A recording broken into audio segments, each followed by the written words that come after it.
And now, from the CFTK-TV studios, this is Open Connection with your host, Robert Pictou. Welcome to Open Connection, your host, Robert Pictou. Our show today comes to you from the traditional and unceded territory of the Tsimshian people. One of the biggest barriers to progress is our ego, when the notion of self-improvement, discovering new methods, fresh strategies for interacting with others, and innovative ways to inspire others is perceived as a hidden critique of our past abilities, we tend to dismiss it. On today's Open Connection, Janice Harris walks us through the 7 ways to healing. My name is Janice Harris, and I identify as both white and Indigenous. I have lots of European ancestry, 50% Swedish apparently, and I also belong to the Gitxsan Nation of Northern BC. And I reside on the beautiful unceded territories of the Coast Salish people and have grown up for the most part, the most part of my life in the Stamanis, Snanawis, and Snuneymuxw territories of the Coast Salish people. And I'm also very honored to carry the name Tsaw'tinaht, which was given to me by Uncle Chief Joe Norris of Hulult. And he honored me with that name in ceremony because he recognized how I supported the team while we were traveling and looked after the elders. So I'm honored to carry that name in this beautiful territory and absolutely love the beautiful and respect the beautiful people of these territories and the land that I have the blessing of being able to live on. I grew up mostly on Vancouver Island, but I'm proud to say I was born in Prince Rupert up there in the north. That's where I started out, and I have a lot of family that hails from Prince Rupert on multiple ends of my family tree. Where you are right now, was that the career that you started off with when you first got out of high school? Yes, I was always interested in psychology and human psychology and behavior. I started babysitting really young, and I was taking notes about things I would do and not do at the age of 10 when I had children. And so I was always very interested in that and acting. So here I am. I get to be on TV. I don't really get to act, but I get to play myself a lot. I bumped into you a while back ago. I think it was when they were doing the TRC hearings here in Kitsim-Kalem. Yeah, I was in the Terrace area for a couple of, about a week probably. And while I was up there, I had the opportunity to have a lot of mini family reunions. I ran into lots of relatives that I had never met before. I was traveling with one of my cousins, and so he picked everyone out and introduced me to everyone. And I had an opportunity to interview with you twice. I think it was on the same trip. And yeah, it was a really beautiful, powerful time to be up there and to, support people, but also have this rich coming home experience myself. So, did you? How did you become involved with the TRC? How did that all come about? Really early on in my career, I was a successful candidate of a position at Southern Lalem Society as their outreach counselor, which was in 1999. I was given the job and kind of changed the trajectory of my life and my career. And spent just a lot of time working in communities. My mom is Gitxsan First Nations. And so we have a lot of family up in that area. And just for an easy reference point, my grandfather was sisters with or brother to Martha Morgan, and Martha Morgan has a very big family up there, and so that's the easiest kind of way to explain my connection in the north. And I just had the privilege of traveling to all these beautiful communities and training, and it was during the Aboriginal I forget what the word was, but when all the money came in for the residential school survivors. And so I got to sit with residential school survivors and hear their stories and offer support right across Canada during the IAP and then during the TRC. By the time I was meeting with you, we were still mainly traveling with the Truth and Reconciliation gatherings, but also starting to do, as a cultural support team, do crisis response in communities across BC. And I traveled with cultural support people, healers, elders from right across Canada. We traveled in this really diverse team that was pretty powerful and beautiful. Open Connection will be right back after these messages. And now, from the CFTK-TV studios, this is Open Connection with your host, Robert Pictou. Thank you for staying with us. The 94 calls to action released by the Truth and Reconciliation Commission of Canada in 2015 outlined clear and actionable measures for governments, institutions, and individuals to tackle the damage inflicted by residential schools and to promote reconciliation in Canada. Let us return the conversation as Janice gives her assessment on how far we've come in the past decade. I'm surprised that some of them are in action, and I might see a little bit of evidence of that on my day-to-day, but I would say for the most part, if they had a report card, they really would be failing. And Orange Shirt Day is a big one for us because I grew up with my grandfather, who was scooped up out of the village up north and taken down and dropped off at St. Mike's at Alert Bay when he was 6, and he didn't make his way back home till he was 12. So it's always a really reflective time for our family and our beautiful grandfather, who lived to be 94. So we had a long time with him. So do you feel that, what had happened to your family regarding, the residential school kind of guided you towards what you do for a career right now? Interestingly enough, my grandfather had never told me anything about residential school, and I grew up hearing all the stories of the fishing in the Nath and Usk and all the communities, and I just heard these beautiful, rich stories over and over again.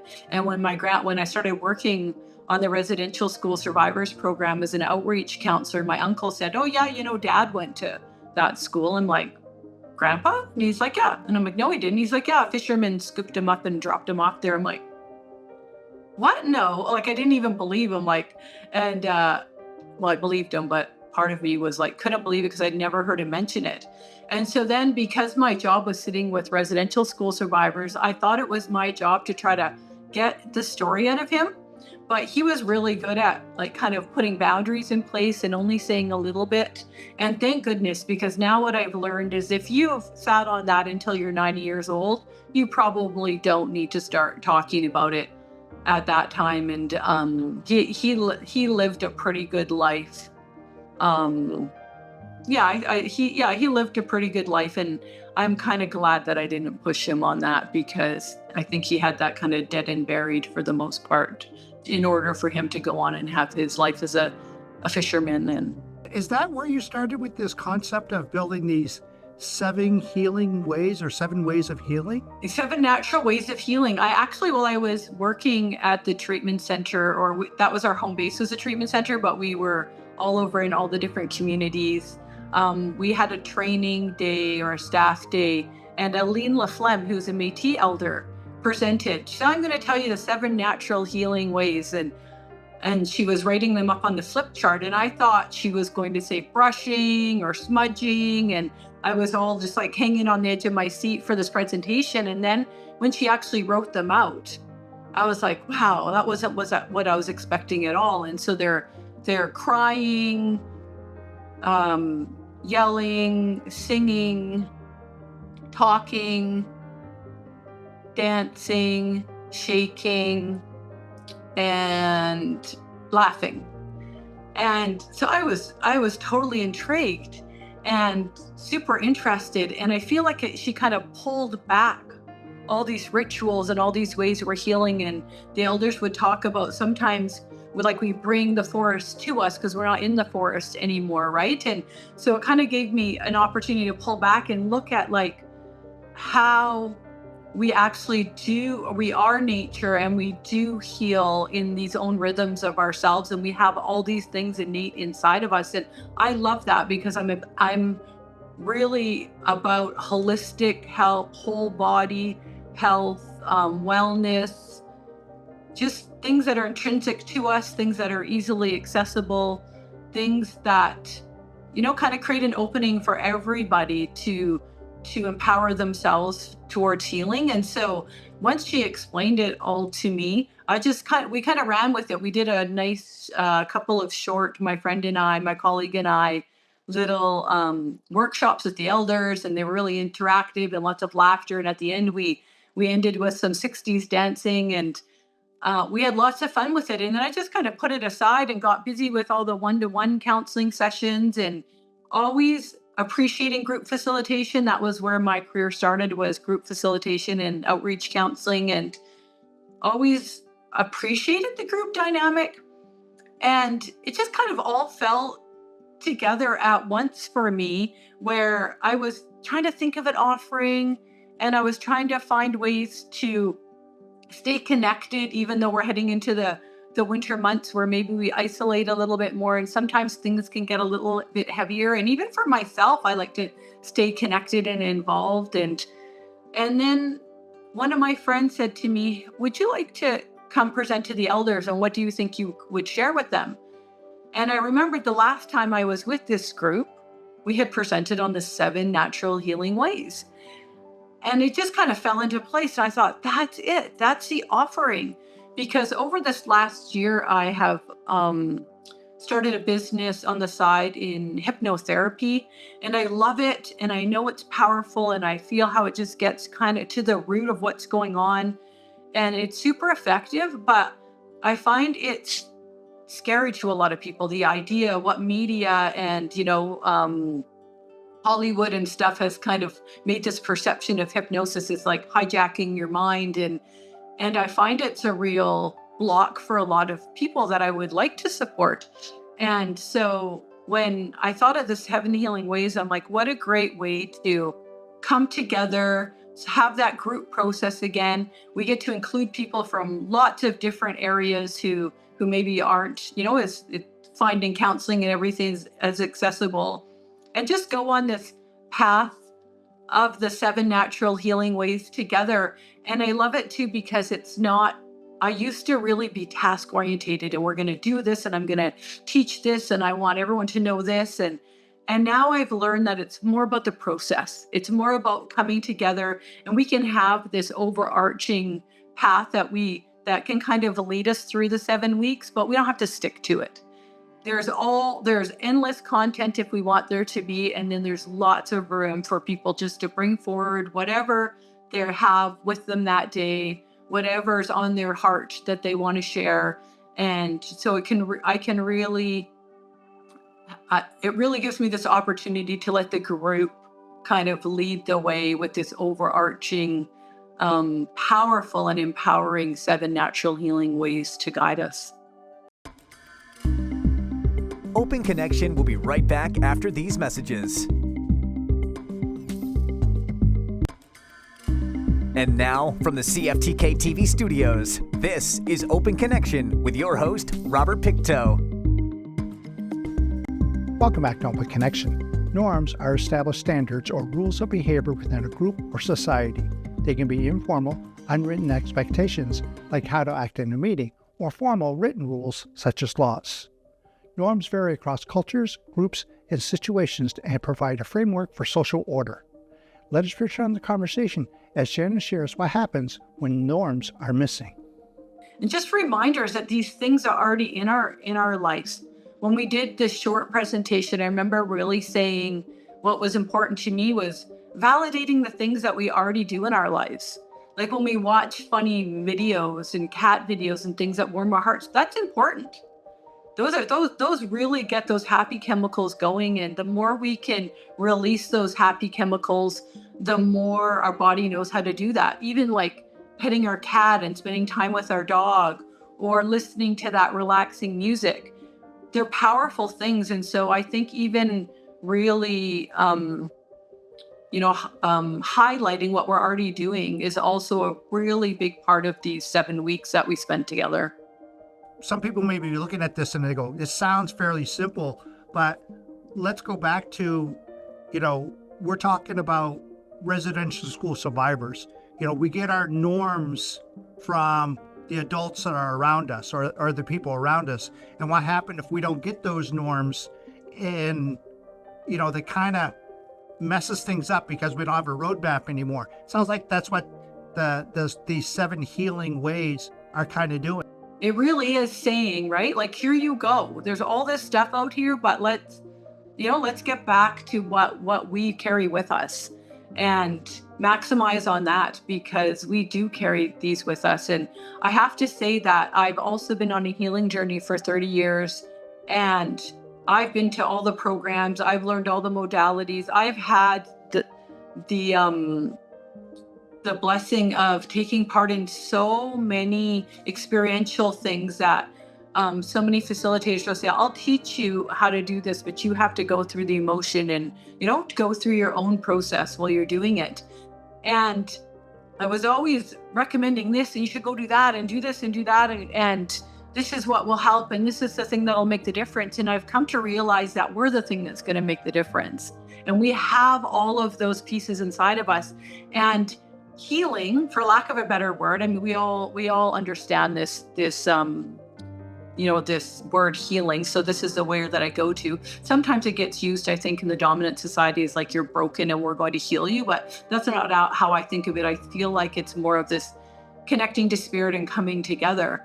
And healing, actually, to me, I've come to learn now after all this time and become a grandma myself, that it's in those little moments where we pause, maybe say a little prayer and reflect and try to do something just a little bit different, or try to, like I say, hold that prayer for a little bit longer. And that's where we break these patterns. That's where we start to feel like we have some power over what's going on in our day to day.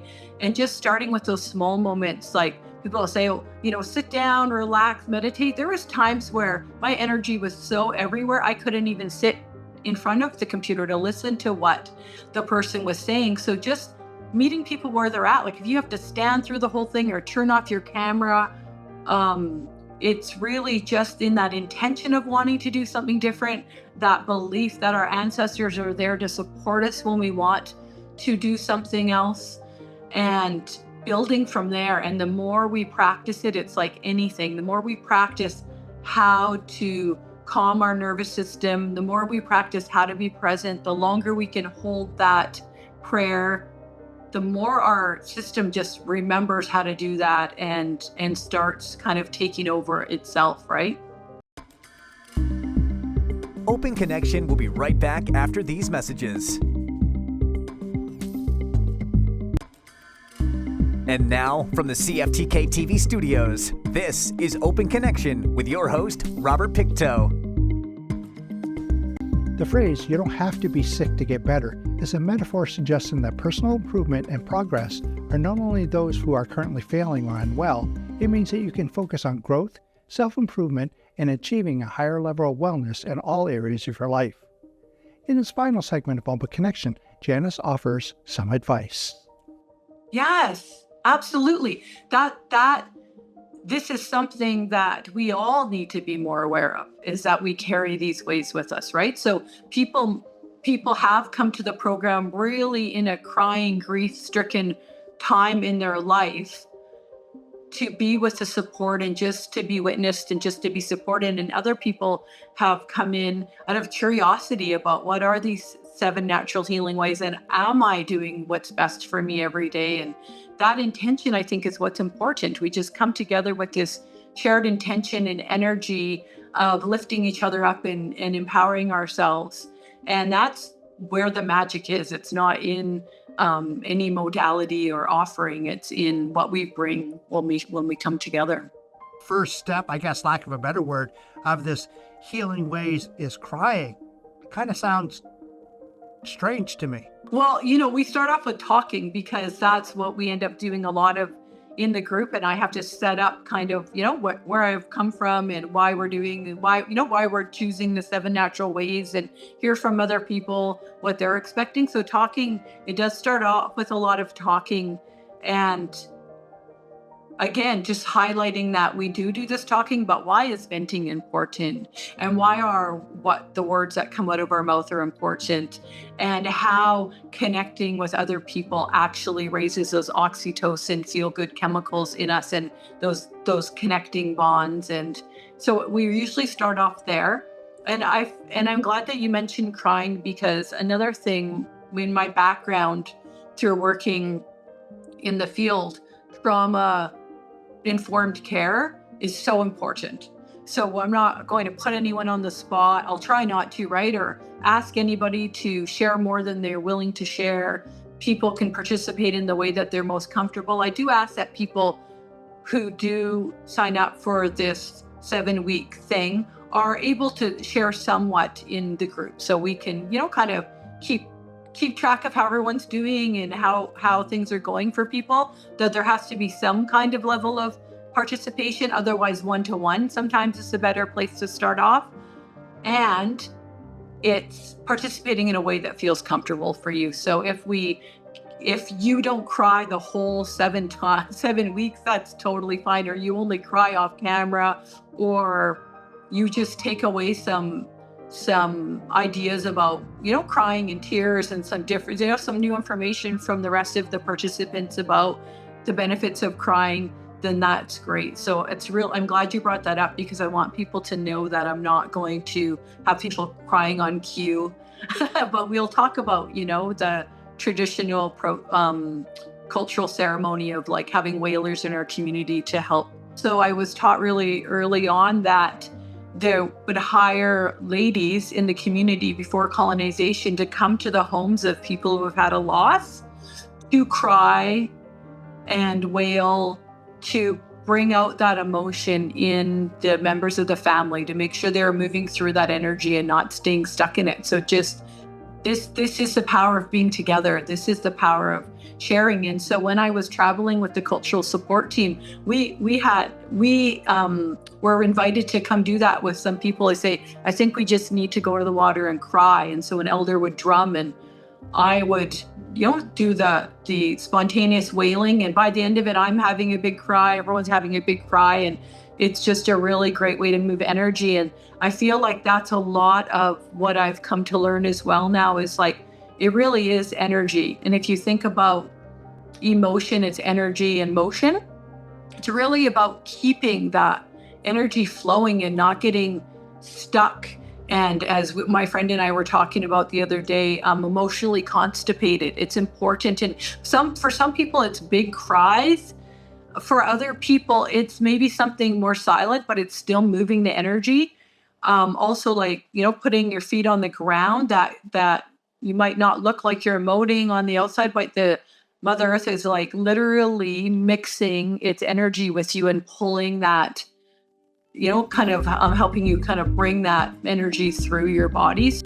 Thank you for joining us for this episode of Open Connection. The greatest distance in the existence of man is not from here to there, the connection from his mind and heart. If we can conquer that distance, we can soar like an eagle and realize our immensity within. I'm Robert Pictou.